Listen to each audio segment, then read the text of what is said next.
palavra de Deus diz: mas vós, continuou ele, quem dizes que eu sou? Esse versículo apenas. Mas vós, continuou ele, quem dizes que eu sou? Jesus faz uma pergunta para os discípulos. Jesus está querendo saber o que as pessoas pensam a respeito dele. De como ele é visto. O que falam de mim? O que pensam de mim? Quem sou eu? Quem sou eu? Interessante é que, se você observar, o meu comportamento me define. O meu comportamento é quem me define.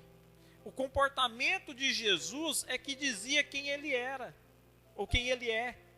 É a maneira dele andar, a maneira dele falar, a maneira dele agir e reagir às situações e circunstâncias, seja na adversidade ou seja na abundância, é que define quem você é. É que define. Eu estava esses dias vindo com meu pai no carro, levando ele para fazer um exame. E meu pai é católico. E quando eu me converti, ele demorou 1 ano para falar comigo a respeito da minha conversão. Não que ele deixou de conversar comigo, mas ele demorou 1 ano para falar o que ele sentiu. Ele chegou em mim 1 ano após e fala assim: meu filho, até hoje dói. O que, pai? A punhalada que você deu nas minhas costas. Foi: como assim? Você abandonou a sua fé. Você deixou a nossa igreja. E isso dói em mim até hoje.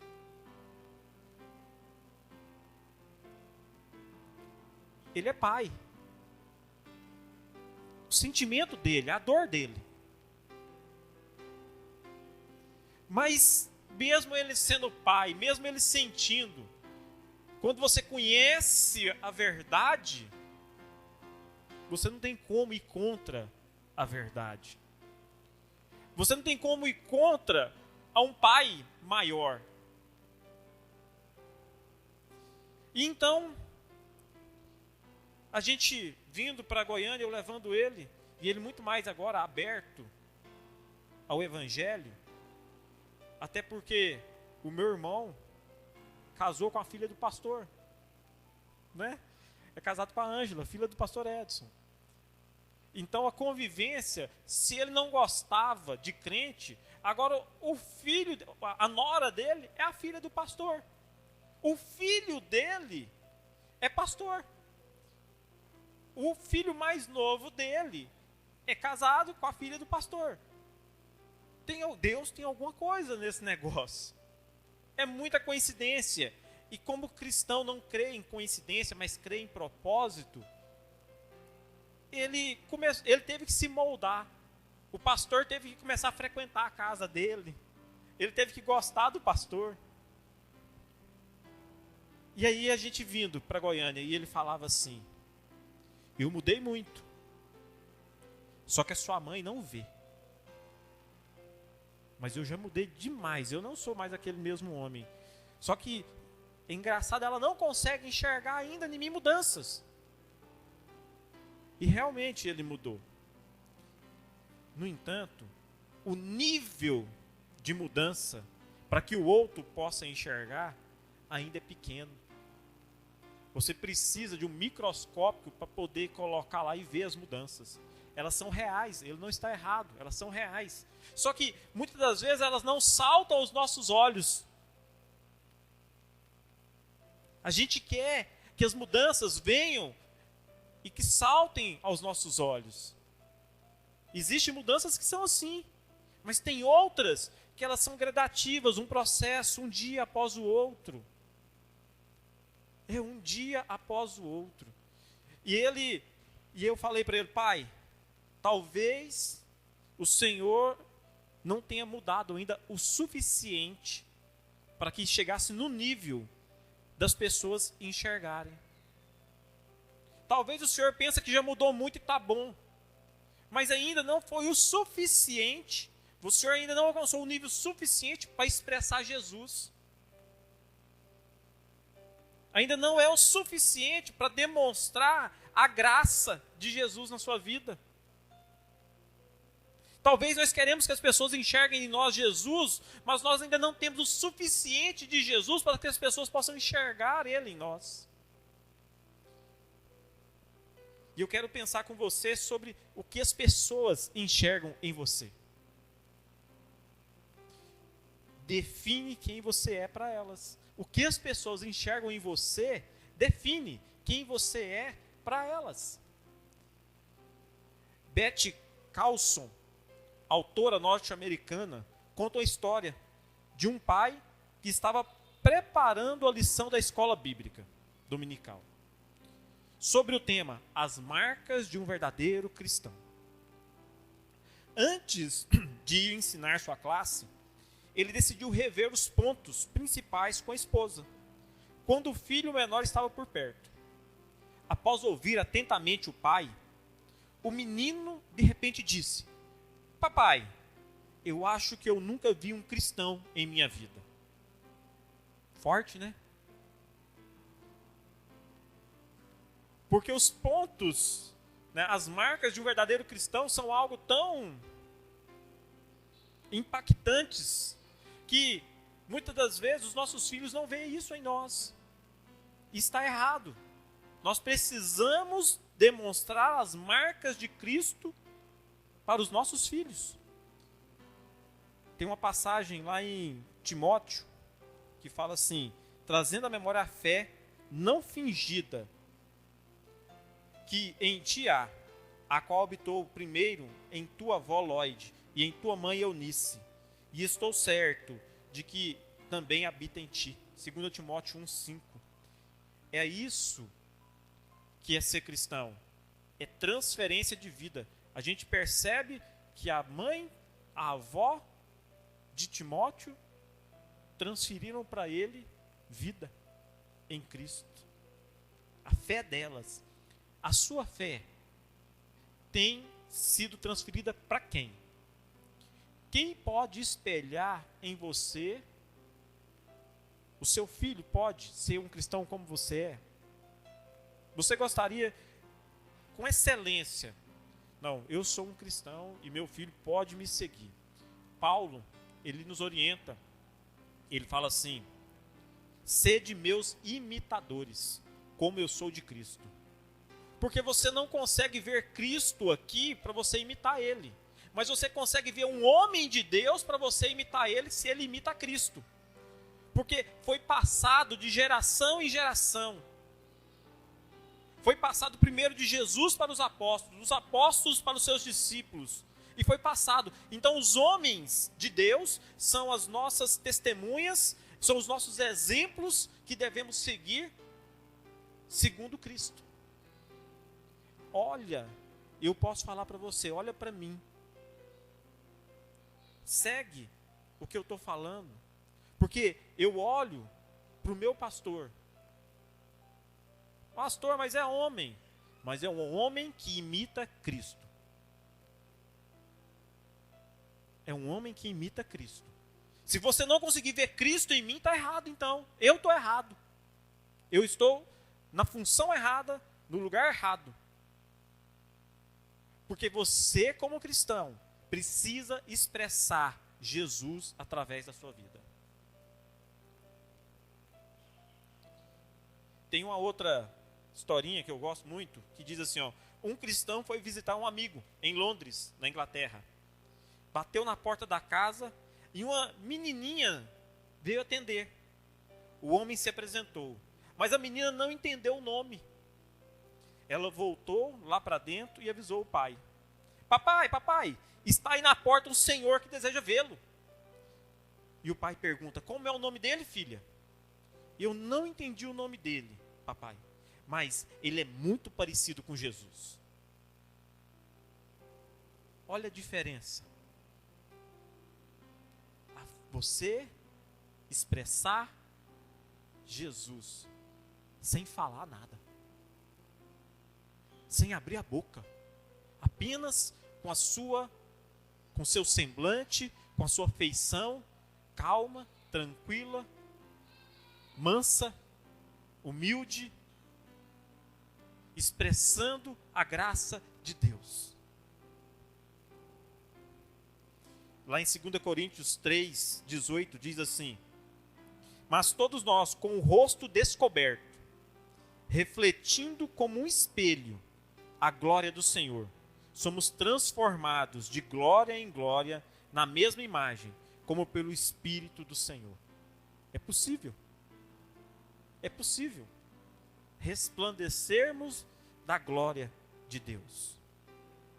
É possível. Anos atrás, queridos, as autoridades comunistas da China encarregaram um de seus escritores de escrever uma bibliografia oficial de Hudson Taylor. Com o objetivo era denegrir a figura deste grande missionário, visando desacreditá-lo perante os chineses, em quem perduravam a lembrança das abnegadas atividades daquele homem de Deus. A proporção que o escritor ia escrevendo seu livro impressionava-se cada vez mais com o caráter e a vida realmente piedosa do missionário. Finalmente, não resistindo mais, o escritor abandonou a sua tarefa, renunciou ao seu ateísmo e se tornou um cristão. Mateus 5,16: assim resplandeça a vossa luz diante dos homens, para que vejam as vossas boas obras e glorifiquem ao vosso Pai que estás nos céus. É isso que as pessoas têm que enxergar em nós. É esse o testemunho que você tem que dar. Mas pastor, difícil demais, eu não dou conta. Nós temos essa mania, né? Os nossos comportamentos nos definem para as pessoas que nos veem. Você já parou para pensar nisso? Mas você pode até argumentar: a vida é minha e não devo satisfação a ninguém, pois quem paga as minhas contas sou eu. Ou talvez você diz assim, tô nem aí, eu é que sei onde o calo aperta. Ou talvez você diga: não devo satisfação a ninguém, faço dele o que eu quiser. Ou talvez você diga mais alguma coisa: esse é o meu temperamento, nasci assim, vou morrer assim. Tem gente que acredita que nasceu sanguíneo, que nasceu colérico, que nasceu melancólico e que vai ficar sanguíneo, colérico e melancólico. É um engano do diabo. Você vai ser transformado pelo Espírito Santo e vai ser fleumático, que é o equilíbrio. É o equilíbrio de todos os temperamentos. Pedro era sanguíneo, ou era colérico, um desses dois. Paulo era também, mas se a gente for observar, Pedro mudou. Pedro deixou de ser sanguíneo, deixou de cortar a orelha dos outros e passou a amar as pessoas. O Espírito Santo muda o nosso temperamento. O Espírito Santo muda o nosso temperamento. Agora, você precisa permitir ele mudar. Você tem que deixar ele entrar na sua vida e mexer na sua estrutura e fazer essa mudança aí dentro. Você precisa aprender a obedecer às instruções de Deus. Você quer mudança, mas não quer obediência. Você quer o resultado, mas não quer pagar o preço. Tudo verdade. No entanto, até mesmo as respostas desse nível definem como pessoa, mas não como cristão. Pessoas que dão essas respostas demonstram seu comportamento, mas não um comportamento de cristão. Se você diz alguma dessas respostas, quem paga a minha conta sou eu. Você não tem nada a ver com a minha vida. Eu faço dela o que eu quero. Agora o pastor intrometendo no meio da minha vida, irmão vindo falar para mim o que eu devo fazer, vai trabalhar no meu lugar então. Vem cá pagar minhas contas então, olha o tanto de boleto que eu tenho aqui. Agora o pastor toda hora fica chamando para ir para a igreja para orar. Parece que não tem serviço. Pastor não tem serviço não. Pastor só sabe orar, mais nada. Não é assim? A gente fala, porque lá em Itaberaí não é diferente, né? Não é diferente. Igreja é assim. Tem todos os tipos de pessoas. Mas eu louvo a Deus pela vida daqueles que entendem. Eu estava ouvindo até uma palavra hoje sobre o ofício do pastor. E que existe 4 perguntas que foram feitas, 4 respostas que foram obtidas numa pesquisa feita em Belo Horizonte, numa universidade. O que você pensa a respeito do pastor? E falaram, pastor é um preguiçoso, pastor não trabalha, pastor é um homem de Deus. De todas, a melhorzinha, não é que a melhor, né? É um homem de Deus.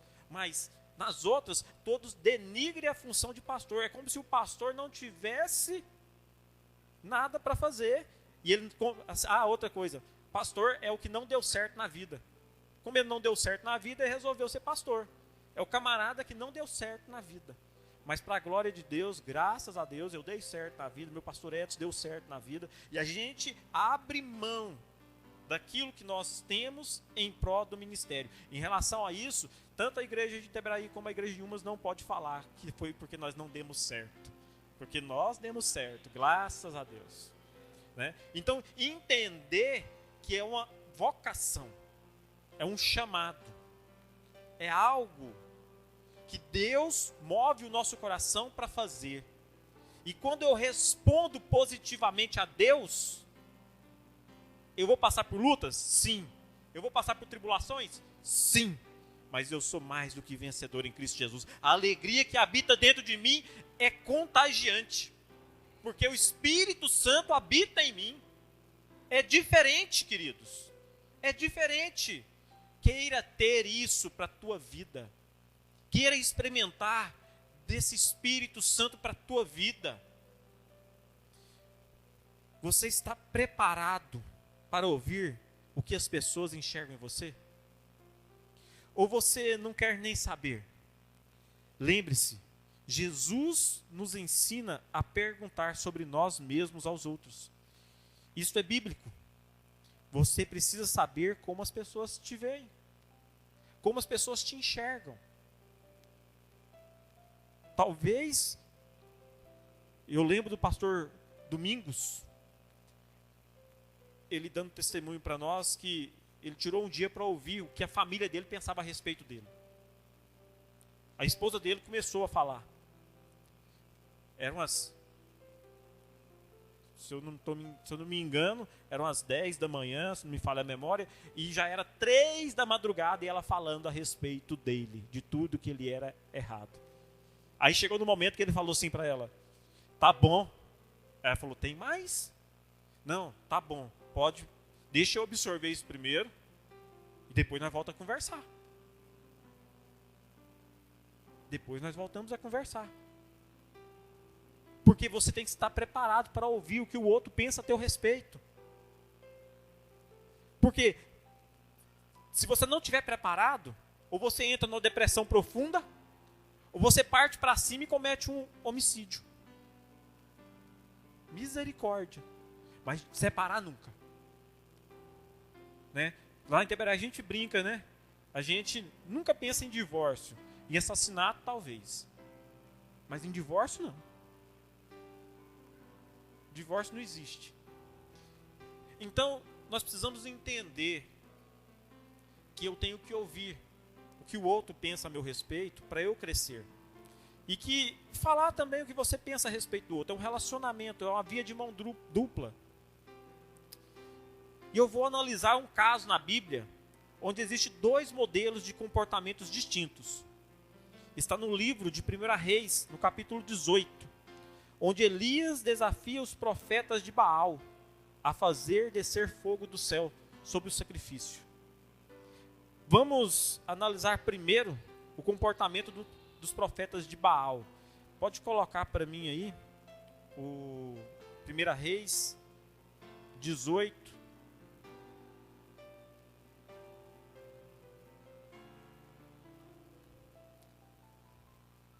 Creio que a partir do verso 20.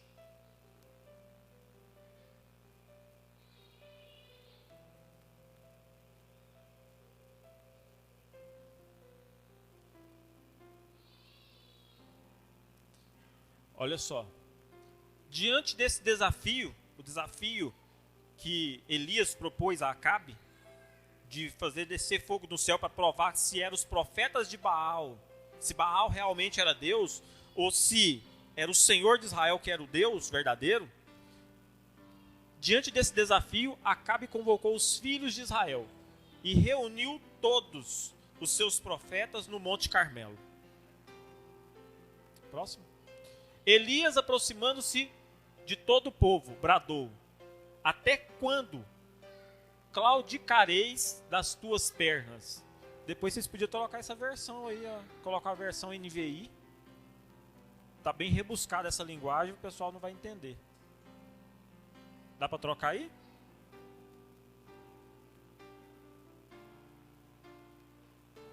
Pode ser.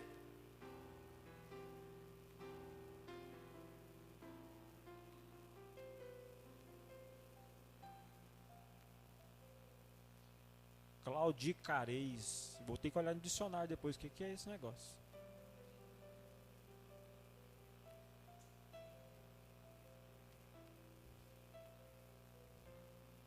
Elias dirigiu-se ao povo e disse: até quando vocês vão oscilar entre duas opiniões? Se o Senhor é Deus, sigamo-no. Mas se Baal é Deus, sigamo-no. O povo, porém, nada respondeu. Disse então Elias: eu sou o único que restou dos profetas do Senhor, mas Baal tem 450 profetas. Tragam 2 novilhos, escolham eles um e cortem-no em pedaços e o ponha sobre a lenha, mas não acendam fogo. Eu prepararei o outro novilho e o colocarei sobre a lenha, e também não acenderei fogo nela. Então vocês invocarão o nome do seu Deus, e eu invocarei o nome do Senhor. O Deus que responder por meio do fogo, esse é Deus. Então todo o povo disse: o que você disse é bom. O povo agora respondeu, achou bom a briga ali, né? Vamos lá. Elias disse aos profetas de Baal: escolham um dos novilhos e preparem no primeiro. Visto que vocês são tantos, clamem pelo nome do seu Deus, mas não acendam fogo. Então pegaram o novilho que lhe foi dado e o prepararam. E clamaram pelo nome de Baal, desde a manhã até meio-dia. Desde que horas? Da manhã até o meio-dia. E o que eles falavam? Ó Baal, responde-nos. Gritavam. Já pensou? Eles estavam gritando já. E dançavam em volta do altar que haviam feito. Mas não houve nenhuma resposta, ninguém respondeu. Ao meio-dia, Elias começou a zombar deles. Gritem mais alto, dizia. Já que ele é um Deus, quem sabe está meditando, ou ocupado, ou viajando. Talvez esteja dormindo e precise ser despertado. Então passaram a gritar ainda mais alto e a ferir-se com espadas e lanças, de acordo com o costume deles, até sangrarem. Até aí tá bom. Nós vamos analisar então o que eles fizeram, qual o comportamento deles. A primeira coisa que nós observamos é que eles estavam desesperados já, ao ponto de gritarem. Desesperados ao ponto de gritar.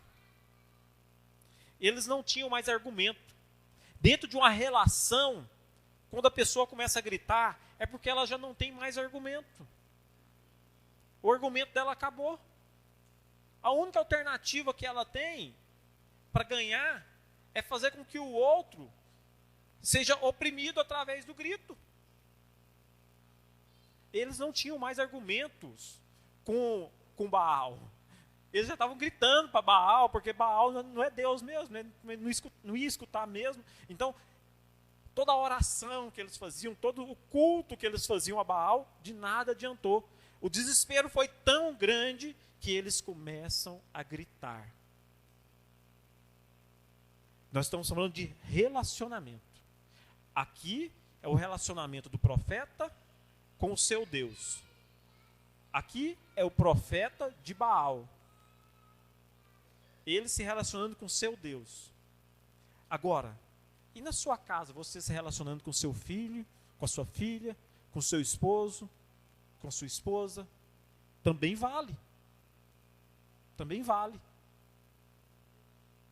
É relacionamento. Você grita? Se você grita é porque você perdeu totalmente os argumentos.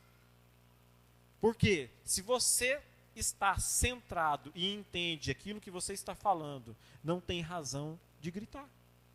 Não tem razão de elevar o tom de voz. Não tem razão. Agora, eles dançavam, eles pularam. Também para chamar o quê? A atenção. Eles estavam fazendo gestos que chamavam a atenção. Se com o grito não resolvia, então eles gesticulavam, eles faziam algo, expressavam algo para chamar a atenção. Eles queriam chamar a atenção do Deus deles. E muitas das vezes, quando os nossos gritos não surtem efeitos, nós começamos então a querer chamar a atenção do outro através dos nossos gestos, através das nossas atitudes. A gente quebra o prato? A gente não, perdão, nunca quebrei prato. Nem minha esposa. Mas tem gente que tem mania de pegar o negócio e tacar na parede e quebrar. Para quê? Chamar a atenção. Queridos, não é culpa sua se você quebra prato ou taca as coisas no chão. Você aprendeu isso na sua casa, na sua criação. Agora, é culpa sua você continuar fazendo isso depois de adulto, porque você não é mais criança. Você não é mais criança. Atitudes como essas demonstram a infantilidade da pessoa. Infelizmente. Então, chegou o momento que você é cristão. Você é pessoa madura. Você conhece a palavra. Então você precisa entender que no relacionamento não adianta eu querer chamar a atenção do outro simplesmente porque eu estou perdendo o diálogo ou perdendo a batalha, porque eu estou sentindo que o outro está vencendo. A nossa luta não é contra carne e sangue. A nossa luta não é contra o meu esposo, a minha esposa, não é contra o meu filho, a minha filha. A minha luta é contra o inimigo das nossas almas que ficam nos influenciando no mundo espiritual para que ocorra a discórdia dentro de casa, porque só ele sai vencedor nessa. É só o diabo que vence. Todos perdem e o diabo vence. É isso que ele quer. Ele quer deixar a pessoa desesperada. Ele quer colocar a pessoa numa forma onde ela pode até dar cabo da própria vida. Tamanho o desespero.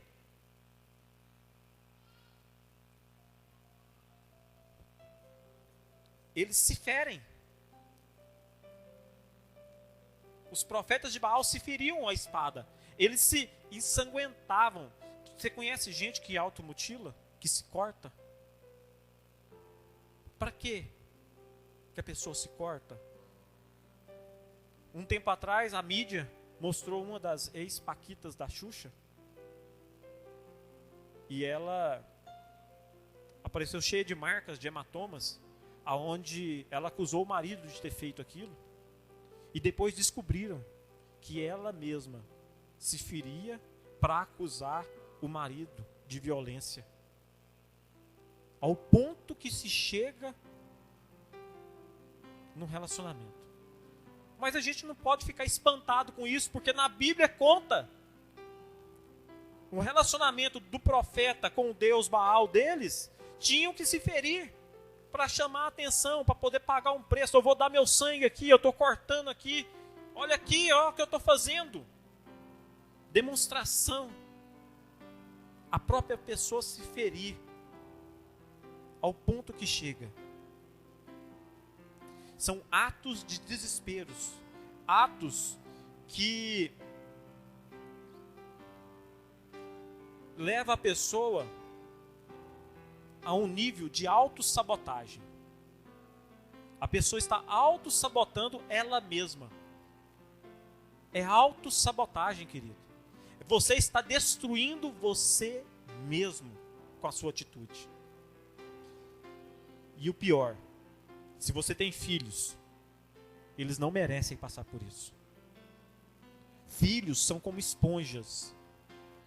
Se você é assim, porque um dia seu pai ou sua mãe, ou a maneira como você foi criado, você absorveu isso dentro de casa. Isso foi entrando dentro de você. Você quer que o seu filho passe pela mesma situação?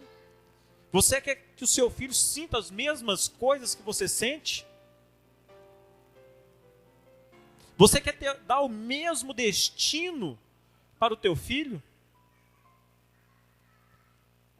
Existe. Se você é tão interessante, você quer ver o pai? Olha o filho. O comportamento do filho expressa o comportamento dos pais. O comportamento do filho expressa o comportamento dos pais. Jesus expressava Deus, porque ele é filho. E eu aprendi do meu pai. Jesus falava. E eu aprendi do meu pai. Filho aprende do pai e da mãe. E então o filho expressa aquilo que foi ensinado a ele. Então nós precisamos aprender. Se você não está contente com quem você é hoje, não culpe o seu pai e a sua mãe. Não culpe-os. Mas você tem as rédeas da tua vida nas tuas mãos. Porque hoje as escamas dos teus olhos foram retiradas. E o Espírito Santo de Deus agora começa a fazer uma nova obra na tua vida. Começa a realizar agora algo novo. E você vai poder inserir isso dentro dos teus filhos. Você não pode se culpar por ser assim. Mas você pode mudar. Você pode querer ser diferente. E você pode sim ser diferente. Eu falo disso porque um dia na minha vida eu falei para minha esposa assim: de que adianta você orar para esse Deus do impossível? Eu estou decidido a separar de você, eu não te amo mais. Foi as palavras que eu disse para ela em agosto de 2005. Eu já estava com birra de Deus. O que adianta você ficar orando? Eu tenho livre-arbítrio. O que está dentro de mim já está acertado. Eu não quero mais você, eu não quero mais os meus filhos, eu não quero mais isso para a minha vida. Eu quero ser feliz. Eu quero é ser feliz. Então, e eu falei, né? O que adianta você orar para esse Deus do impossível? Estou aqui. Estou aqui. Então dá certo. Deus muda. Deus transforma. Deus restaura. Eu sou testemunha viva disso. E eu era a parte contrariada do casamento.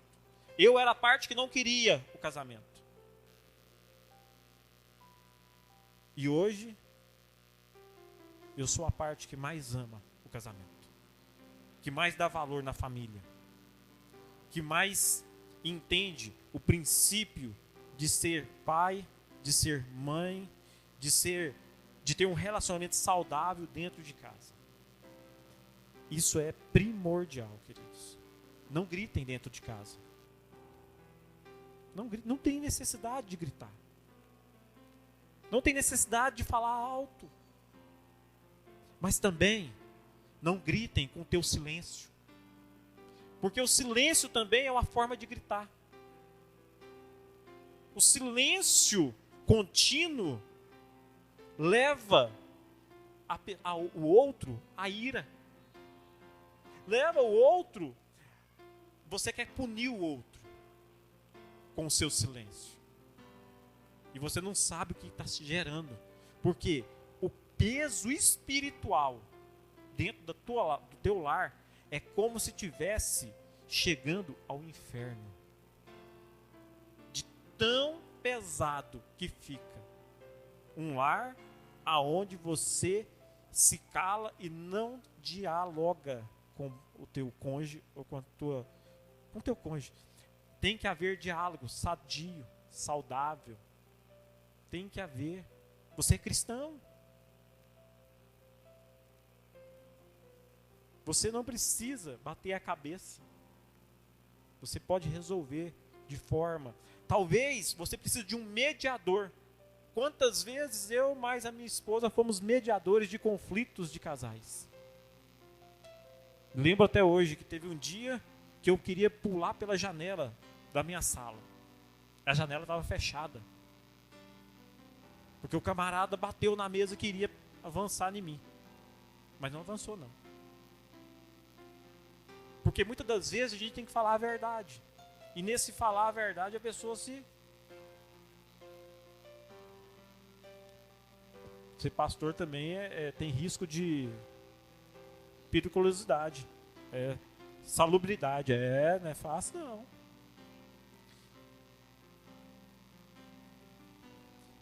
Agora, para a gente concluir melhor. O profeta Elias, ele agiu totalmente diferente. O profeta Elias, continua lá para mim, por favor. Vamos ver como é que o profeta Elias fez. Você está vendo assim, turvo? Ou só eu? Tem vezes que a gente pensa que a nossa vida está desse jeito. Você não consegue enxergar nada, está tudo turvo. Passou o meio-dia e continuava profetizando em transe até a hora do sacrifício da tarde. Tinha uma hora exata do sacrifício. Mas não houve resposta alguma, ninguém respondeu, ninguém deu atenção. Então Elias disse a todo o povo: aproxime-se a mim. Vem cá, chega perto. Vamos conversar? Vamos resolver esse negócio? Sem briga. E o povo aproximou-se e Elias reparou o altar. Elias consertou aquilo que estava estragado. Olha só. E reparou o altar. Depois apanhou 12 pedras, uma para cada tribo dos descendentes de Jacó, a quem a palavra do Senhor tinha sido dirigida. E disse: seu nome será Israel. Com as pedras construiu um altar em honra do nome do Senhor. E cavou ao redor do altar uma valeta com capacidade de 2 medidas de semente. Elias chama o povo. Vamos ficar juntos? Preciso conversar. Vamos reconstruir o altar de Deus na nossa vida? É tempo de nós abaixar a guarda e levantar um altar. É trégua. Deus agora vai estar aqui no nosso meio. Depois arrumou a lenha, cortou o novilho em pedaços e pôs sobre a lenha.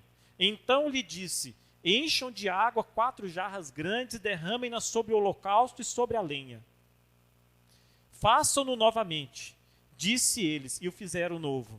Façam pela 3ª vez, ordenou, e eles fizeram pela 3ª vez. A água escorria do altar, chegando a encher a valeta. À hora do sacrifício, o profeta Elias colocou-se à frente e orou. Tem um momento certo para você chamar para conversar. Tem um momento certo aonde é a hora do sacrifício. Tem um momento certo de você restaurar o altar. Tem um momento certo de você derramar dessa água. A água para nós é a palavra que nos lava. A água simboliza a palavra, simboliza o Espírito Santo de Deus. Ele é derramado sobre o altar. A palavra, você vai começar um diálogo, alguma coisa que você tem que resolver, comece com a palavra. Ore na palavra, medite no que a palavra está dizendo. Se prepare para isso. É o que Elias estava fazendo. A hora do sacrifício colocou o Senhor Deus de Abraão, de Isaque e de Israel. Que hoje fique conhecido que tu és Deus em Israel e que sou o teu servo e que fiz todas essas coisas por ordem tua. Próximo.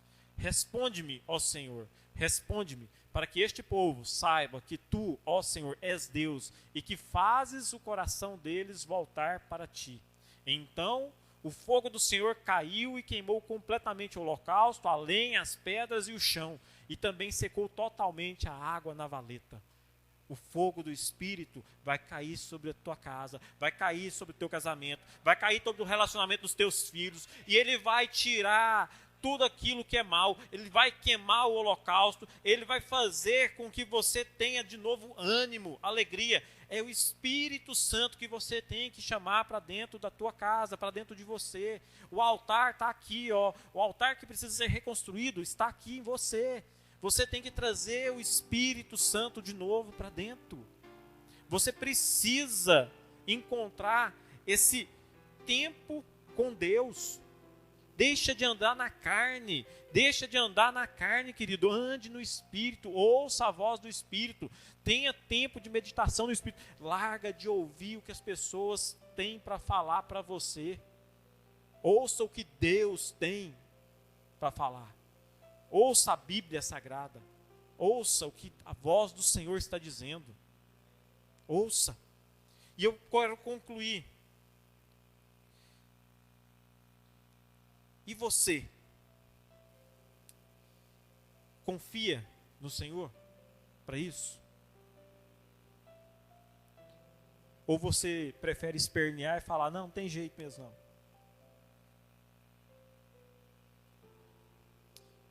Ou você prefere fazer chantagem emocional? Na maioria das vezes, fazemos coisas que acabamos por magoar o outro.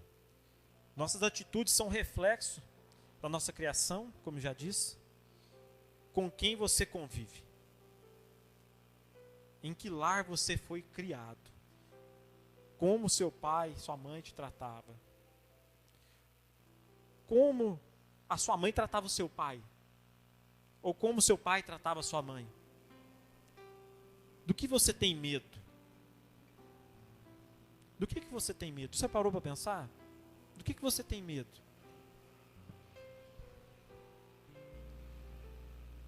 Essas são perguntas que merecem respostas. Mas para isso, você precisa reconhecer a sua imperfeição. E entender que o mundo não gira ao teu redor. Mas que você tem parte em algo maior do que você mesmo. Seus comportamentos me dizem muito ao teu respeito. Sua vida com Deus, seu comprometimento com o reino, como será a história dos seus filhos, como será o seu fim. O seu comportamento revela essas 4 áreas da tua vida. A sua vida com Deus, o seu comprometimento com o reino, a sua história, a história dos seus filhos e o seu fim. Você parou para pensar onde você quer passar a eternidade?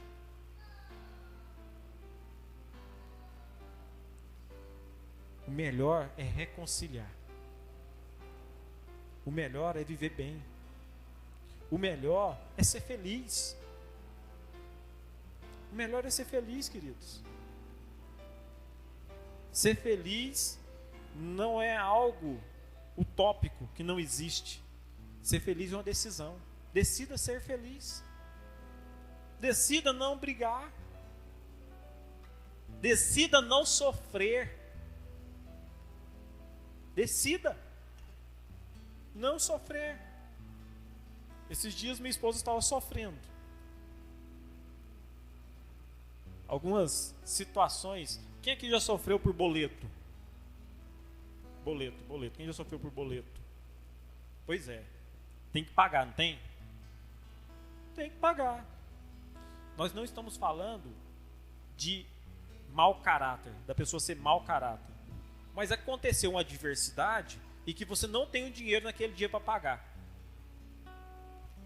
E aí você quer morrer, porque não tem o dinheiro. Você quer morrer mesmo. Querido, se você morrer, vai continuar sem pagar o boleto. Tá? Mas se você ficar bem e levantar no outro dia e correr atrás, porque você tem caráter, você vai pagar o boleto e vai honrar. Mas não adianta sofrer por isso. Não adianta. A questão é, houve um imprevisto. Você não foi lá e fez a conta porque você já estava com a intenção de não pagar. Mas imprevistos acontecem. Imprevistos não determinam o teu caráter. Então, resolva ser feliz. Não permita que o seu dia a dia, as aflições do mundo, tirem a tua paz em Deus. Viva um dia de cada vez. Viva um dia de cada vez.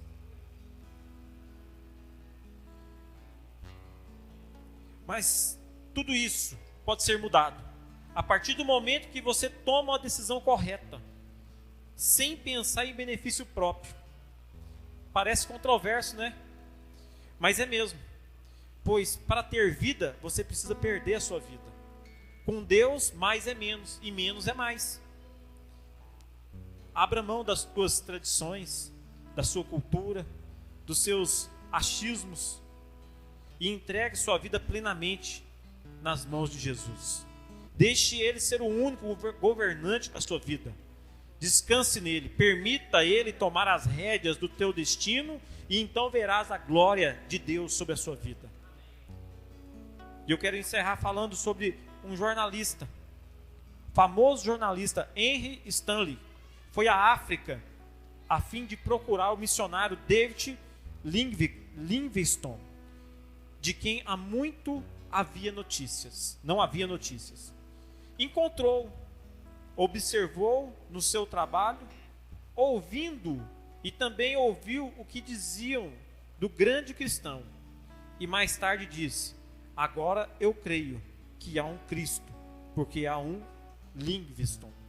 Queridos, as pessoas têm que crer que existe um Jesus quando elas olham para você. E isso começa dentro da minha casa. Isso começa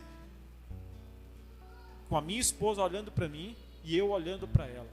Eu sei que tem Cristo, eu sei que Jesus existe, porque existe uma Iracilene. Tem que ser assim. Tem que ser assim. Se Cristo existe, Ele tem que estar em mim. E então, quero convidar você a ficar de pé. E eu quero falar para você não tentar. Não tentar. Vou chamar o Ramon aqui. Ramon, vem cá. Vou pedir para o Ramon. Tá vendo esse gasofilaço aqui, Ramon? Você podia tentar tirar esse gasofilaço para mim daqui e colocar ele lá no canto, por favor. Não, Ramon, eu pedi para você tentar. É para tentar. É só para tentar. Tentar. Tentar é um esforço desperdiçado. Tentar não adianta. Ramon, tira o gasofilaço e coloca lá para nós, por favor. Decida fazer. Decida mudar. Não tente. Tentar é decretar o fracasso. O momento do Espírito Santo vir e derramar sobre nós do teu fogo. Posso ficar de pé diante da tua glória.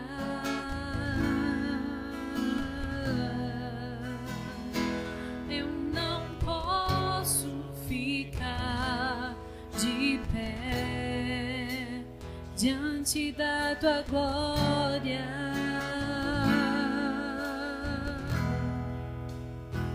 Sou teu templo, teu sacrifício, o teu altar vem queimar em mim.